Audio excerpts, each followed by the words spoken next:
আসসালামু আলাইকুম রহমতুল্লাহ। দেশ এবং প্রবাসে যে যেখান থেকেই আমাকে দেখতেছেন সবাইকে জানাই দিরাই অনলাইন বাজারের পক্ষ থেকে আন্তরিক মুবারকবাদ, অভিনন্দন। ইতিমধ্যেই আমার অর্ডারকৃত মাল চলে এসছে এবং এই যে দেখতেছেন আমার হাতে সাতক্ষীরার বিখ্যাত গোবিন্দভোগ আম। আমটি আমি যেভাবে বলছিলাম সেভাবেই দেখেন, একবারে কি সুন্দর দেখতে দেখা যাচ্ছে। একবারে গাছ থেকে সরাসরি বাগান থেকে বাছাইকৃত করে আমাকে পাঠানো হয়েছে। আমি কাস্টমারকে ইতিমধ্যে দিয়ে দিছি, আরও দিয়ে দিব। এখন আমি আপনাদেরকে একটা কেটে দেখাচ্ছি এটার মিষ্টিটা কেমন। আমি আগেই কিন্তু বলছিলাম এটা হালকা মিষ্টি, এখন আমরা দেখি আসলে আমার কথা আর কাজে কেমন মিল আছে।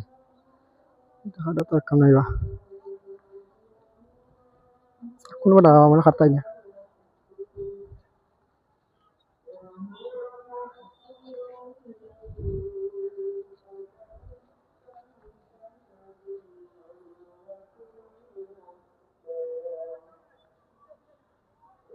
এই যে দেখেন কালারটা দেখেন, এই যে কি সুন্দর, একবারে অর্গানিক ন্যাচারাল কালারটা দেখেন দেখেন। আচ্ছা বিসমিল্লাহ, প্রথমে আমি কইলে প্রথমে কিটা রাখলাম ভাই, তুমি উঠি উনি না।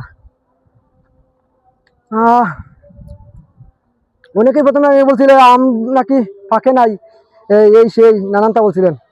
হালকা মিষ্টি আমি বসছিলাম, কিন্তু আসলে হালকা মিষ্টি না, মোটামুটি ভালো মিষ্টি, চুকা তো না। বাকি আমরা কই যাবা একদম খাইয়া কইবা নে কিলা খান। স্টপ করো।